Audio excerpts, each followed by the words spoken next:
handprints on windows and whiskers on kittens, blood on the straw and haunted wooden mittens.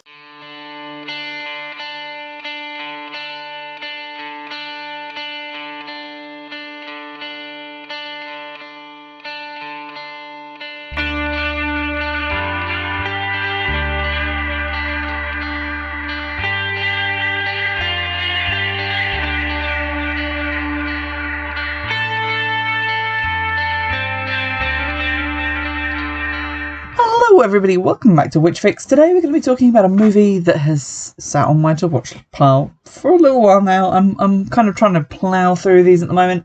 This is a horror film, I use that term loosely, called Curse of the Witching Tree, which is from 2015, a certificate 15, and I think maybe involved about 15 people.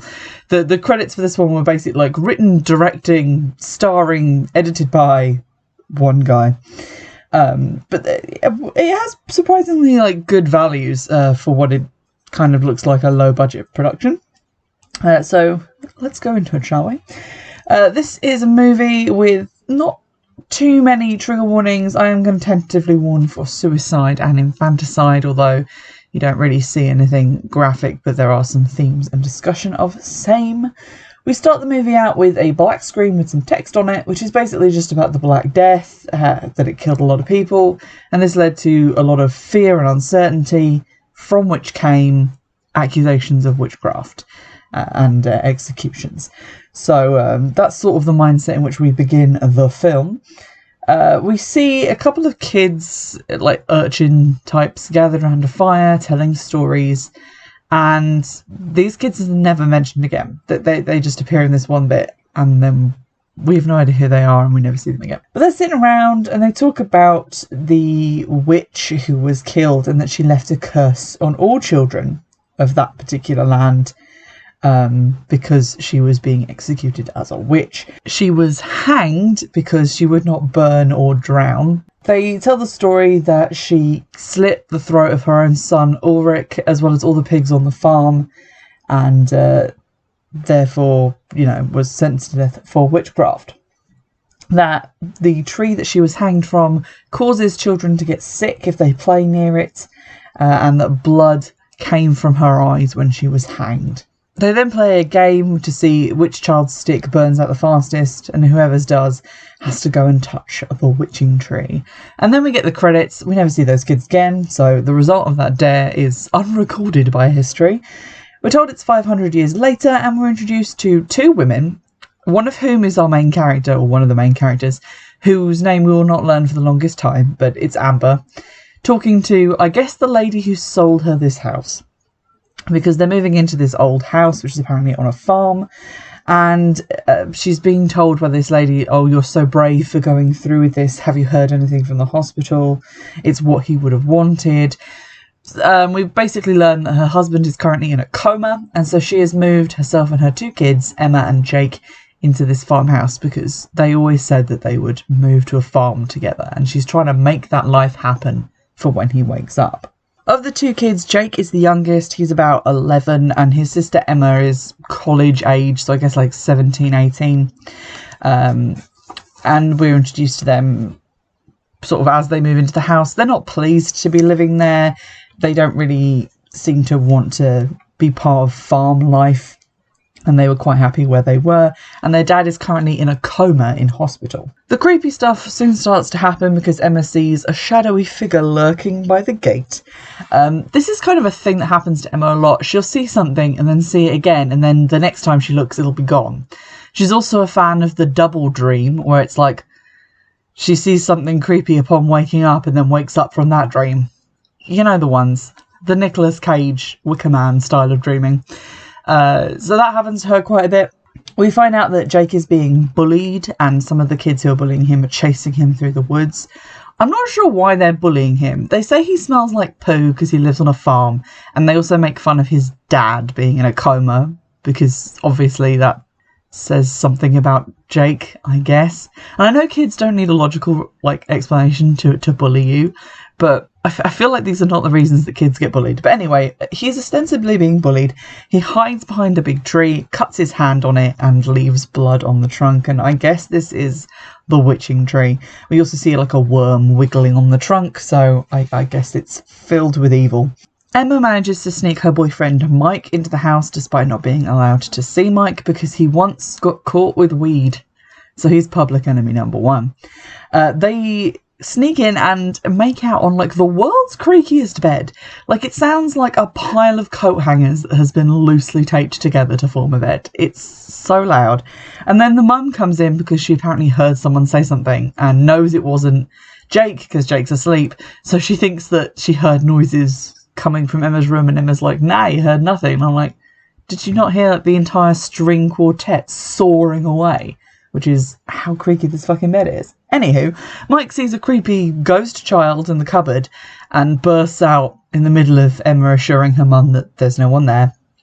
And then we get some great delivery of lines where she's like, oh, there's something in there. And then there's like a 10-minute pause. And then the mum goes, yeah, you. There's quite a lot of awkward dialogue in the movie. It feels like they've chosen the longest and most convoluted way to say something. So while I will say that the majority of the acting is really good, the actual directing of it is pretty good. I liked a lot of the shots they did. It was very atmospheric. The actual writing of the dialogue leaves a little bit to be desired, and it comes off as a little bit convoluted and clunky and a bit kind of over-egged in places where there's just too much information being shoved at us too quickly. Emma goes to bed and does one of her double dreams where she wakes up in the woods and then wakes up in bed again. She goes downstairs and finds that Jake has sleepwalked into the kitchen. The next morning she finds blood on the straw in the pig pen.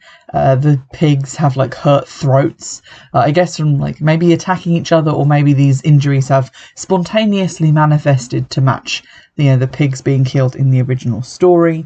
Jake is wandering through the woods, I guess on his way to school, when one of the bullies puts a black plastic sack over his head and drags him into the wilderness. That's not bullying. That seems like attempted murder, but okay. We get to see Amber confronting her husband's mum, because basically her mother-in-law wants to switch him off and Amber wants to give him 2 more weeks, but that's what she always says. So clearly this is an ongoing situation. The bullies tell Jake that he smells like poo, but that if he can prove that he's all right, they won't pick on him anymore. And they tell him that his house was previously owned by a woman who poisoned her kids and then hung herself. So he should use one of the Ouija boards that belongs to like one of the cool kids' brothers to contact the spirit at his house, and that will somehow prove that he shouldn't get bullied anymore. The logic is weird. Amber arrives home to talk to Emma, and this is another example of the weird dialogue, because Emma says something, like this is not verbatim, but Emma says, did you talk to Nan about Dad today? And the mum says, no, she just dropped by to let me know that apparently she's the first female pope. And it's like, I get that there's an attempt being made here at kind of sarcastic dialogue that sounds like somebody would actually say it, but this isn't really how people talk. Like, it is just phrased in a really odd way, and it just feels like a little bit forced, as do a lot of like the contemporary references that they make to different things. Like at one point, Jake, on deciding to go out and do the Ouija board thing, goes, ugh, SpongeBob doesn't have to put up with this shit. And it's like, why would you reference SpongeBob? That's completely an irrelevant and incongruous thing to mention. Like, it's not even anything to do with magic. Like, there's no connection here. Why are you talking about it? Anywho, either the same day or later on, time periods are weird in this film. We don't really know when each night and day is occurring, but Amber goes to London and Emma goes off to college, so Jake and the bullies go to do the Ouija board in the barn. There are 3 boy bullies and 1 girl who just seems like a hanger-on. They go out to do the seance, and it's quite a tense moment because the Ouija board keeps saying the number 9, and that is apparently the age of the dead person, but that also there were other people who were murdered, that he died there and was murdered with a knife. So this is probably Ulrich, the witch's son. They then get jump scared by one of the kids. One of the bullies is sort of circled back around the barn.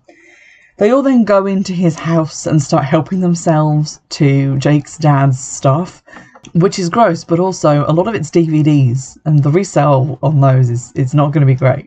Like, you're not going to get rich off this. But there we go. They also steal his dad's ring on a chain. I guess that's maybe his wedding ring.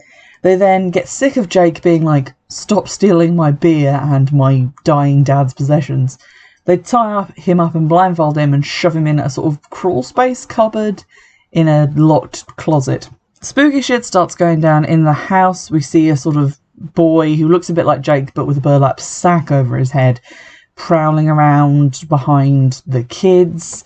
Hear some screaming and basically luring them into different parts of the house. At the same time, Emma and Mike visit her dad in hospital, and he seems to wake up and says, Jake, house, house, which later gets written off as just nerves. I thought like nerves made your hand twitch, not made you speak when you were technically brain dead, but there we go.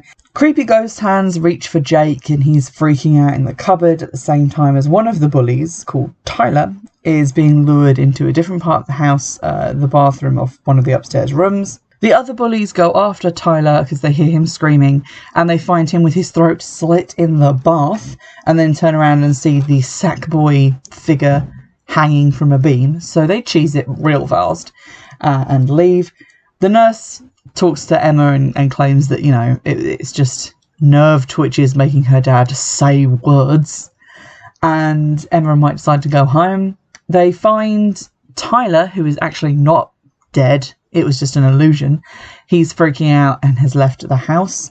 They then recover Jake from the crawl space where he got shoved and call the police to talk to them about, you know, the bullying and the breaking and entering and the vandalism. We cut to some people we've never seen before. There's a woman wearing a blindfold doing a rune reading for someone who I thought was maybe Jake and Emma's nan, but I guess was just a completely different woman because she keeps talking about her sister. But she's reading the runes and she starts talking about how the children are back and they're in a place named after a saint. So her and her sister decide to, I guess, go and get involved. Mike takes a big stick and goes looking around the farm for unknown attackers, but finds none. But there is a really nice shot here of like a handprint on some glass, like fading away as we watch Mike through it. And I think one of the good things about this film is that it doesn't rely on CGI and effects and stuff that it probably didn't have the budget to do well, but it relies a lot on some of these more practical things like actual people standing behind people in the dark and sort of handprints on windows and whiskers on kittens, blood on the straw and haunted wooden mittens. It just looks pretty good, and I think that's one of the things that they've managed to pull off really well. Emma relays the story about the woman murdering her kids and then herself to their mum, who looks it up and then says that there were no kids. They had already been taken away by the time their mum sort of lost it and killed herself. This is not really mentioned again, so isn't that important. Jake then finds 9 dead mice in a circle in the bathroom, and a shape slithers into Emma's bed but then vanishes when she turns over to look at it. That's another thing the film does which kind of annoyed me. It just kind of stumbles from a scary thing to a scary thing. Like it's like, oh, mice on the floor, which Jake has found an unspecified amount of time later. There's a shape in the bed. It just kind of is like, okay, here's a scary thing, here's a scary thing. And there isn't a huge amount of like plot or impetus taking you from one moment to the other, which did make the film feel like it was dragging, even though it's only an hour and 40 minutes long. Emma hears a noise from outside, which sounds like a fox barking, but like on a loop, and she goes outside to find that Jake has been sleepwalking again. They plan to start locking him in his room, but nothing actually comes of this.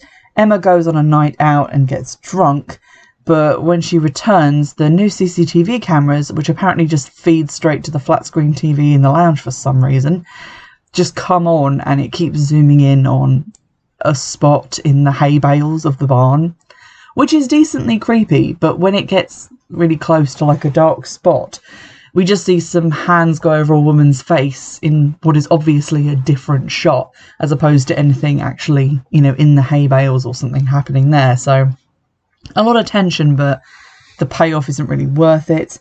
The number 9 then comes up and then the TV goes blank. Jake then gets stalked by some weird thing. He goes around the house looking with a torch and sees weird shadows when the torch starts flashing on and off. It's like another horror set piece, like the thing with the TV and the mice and the bed.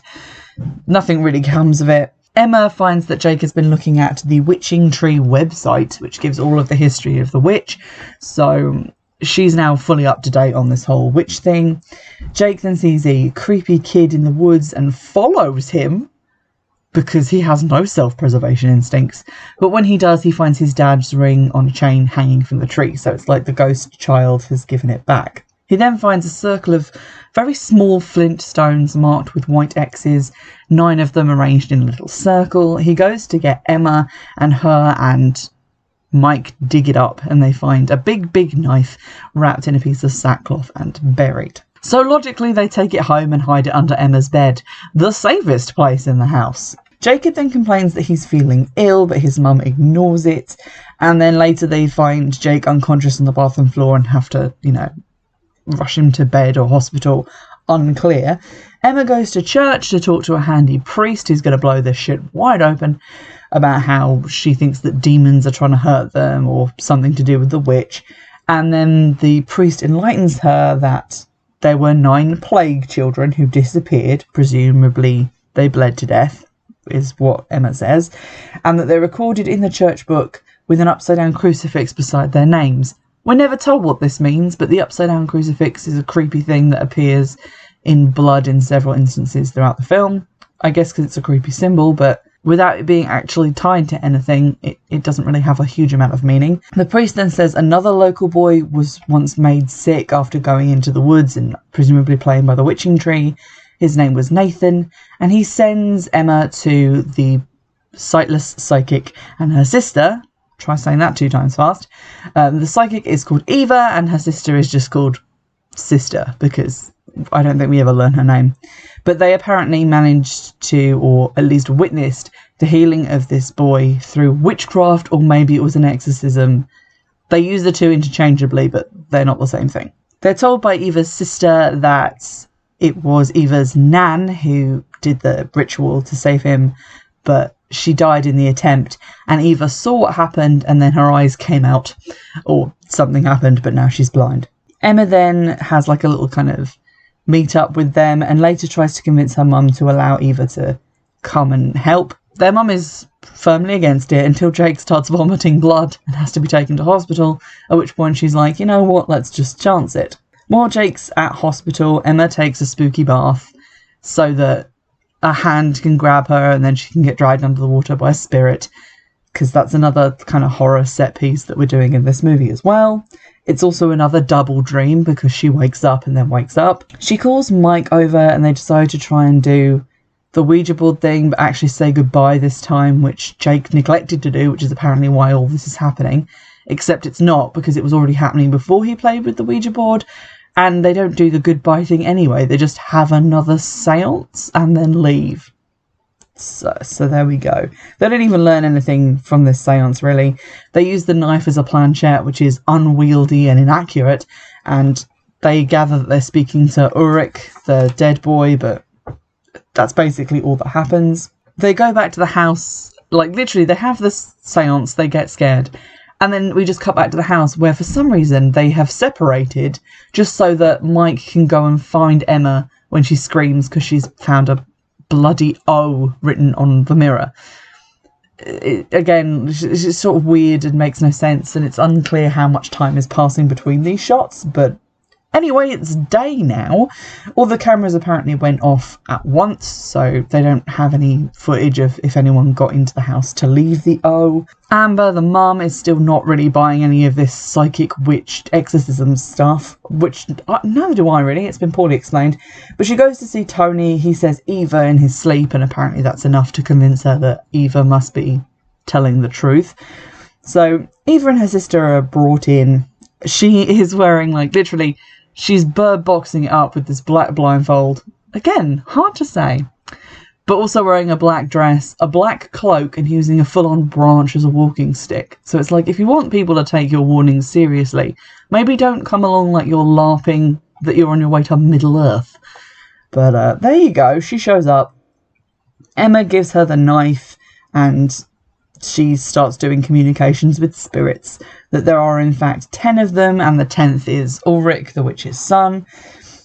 Eva then accidentally cuts herself on the knife and says that the knife has a terrible secret, but more on this later. We see that Isa has been written on the wall, I-Z-A.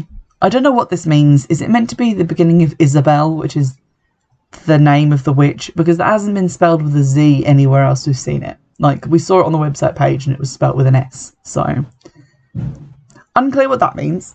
Or maybe it just means your eyes are gonna get ripped out. I'm sorry. Anyway, they do another seance, but with Eva there this time and the mum participating. They're told, you know, the usual jazz, don't break the circle, we're opening the gate, etc, etc. Meanwhile, Mike babysits Jake upstairs. They ask the spirits about the knife, and Sackboy appears behind them.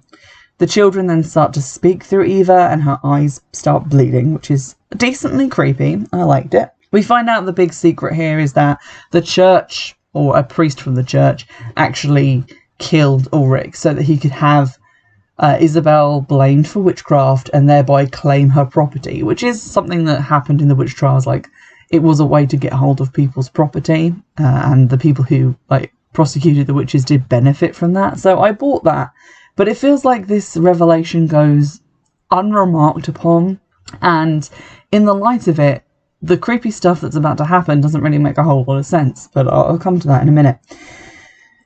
So apparently, because of all that happening, the non-witch now comes for the children and or the land.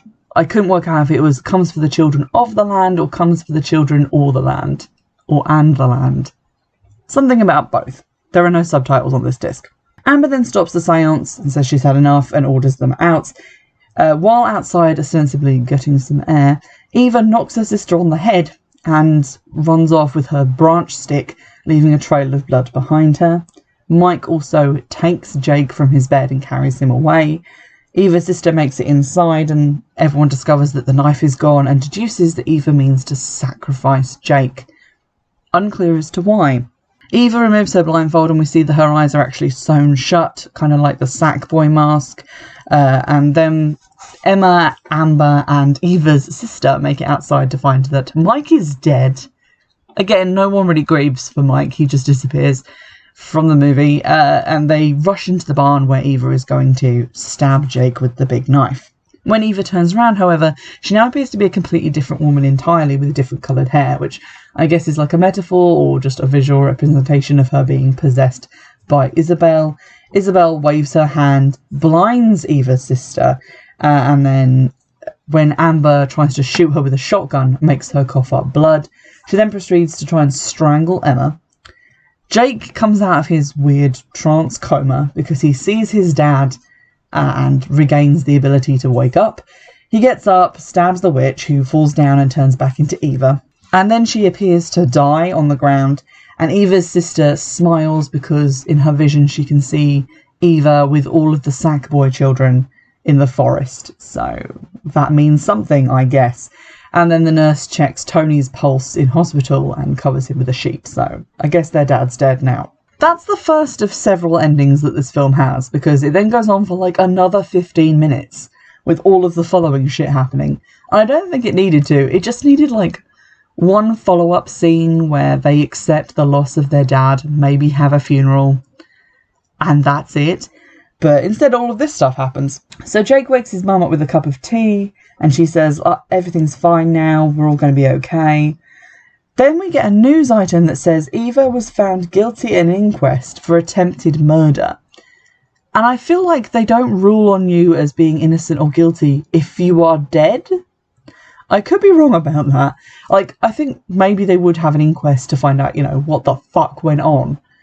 But it feels like this is weird, and maybe think for a moment that maybe Eva wasn't dead, because I feel like they, again, don't assign guilt to dead people, or if they do, it's not really worth reporting on. Like, something just felt weird to me about this whole bit, but she definitely is dead. They then go to attend another seance, this time held by Eva's sister, who now has the blindfold on, because she is the psychic one. They do this whole seance thing where they say goodbye to their dad, which takes way longer than it should. Like, they all say goodbye and everyone keeps being like, oh, he's passed on, it's wonderful, and he's gone, but he's not forgotten, and he will never be far from our minds, and on and on and on for 5 minutes. They then leave. Like, the film keeps going.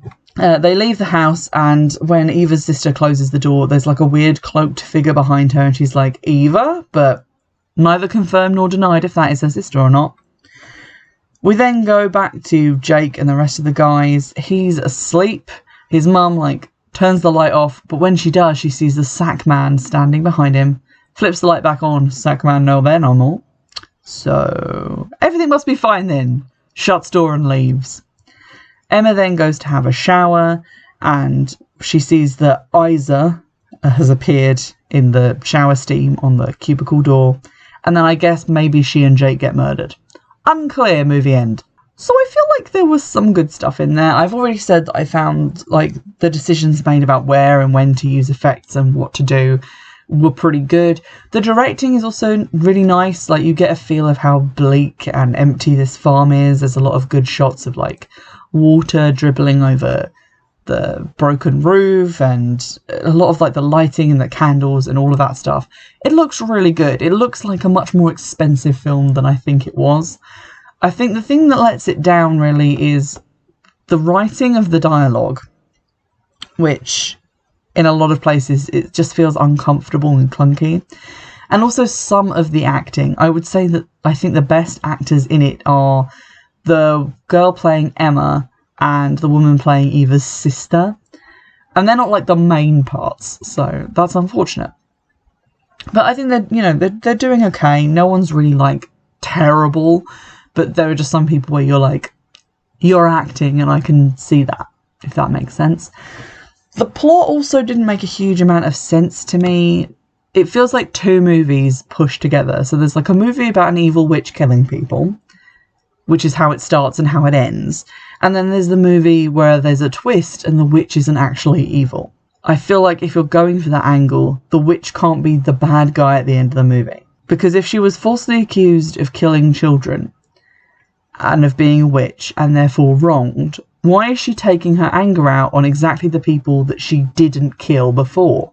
Why not on the priest? So I kind of was expecting it to be like the cameras had been going off because a lot of the stuff that had been happening was the priest once again trying to scare them off the land so he could get it. But that didn't happen. So it kind of feels like we're muddling these plots together, and it's like, well, the witch isn't evil. She didn't actually kill children, but now she's mad that you said she did, so she's going to kill your kids. That being said, I've definitely watched worse films. I probably wouldn't watch it again. It did feel like it didn't need to be as long as it was. Maybe cut half an hour from it. Because it did drag on a little bit. Mainly because a lot of the plot was just non-existent. We got a lot of exposition at the beginning. There was events at the end. But the midsection was just go into a room so something scary can happen. So we can cut to a different character on what may or may not be the same day or night, where something else creepy is happening to them. And a lot of the creepy stuff was creepy stuff that I've seen done in other films. That is not just a critique of this film. A lot of horror movies just follow the same pattern. It's just like people go in room, find dead animal. People go in room, find bloody writing on mirror.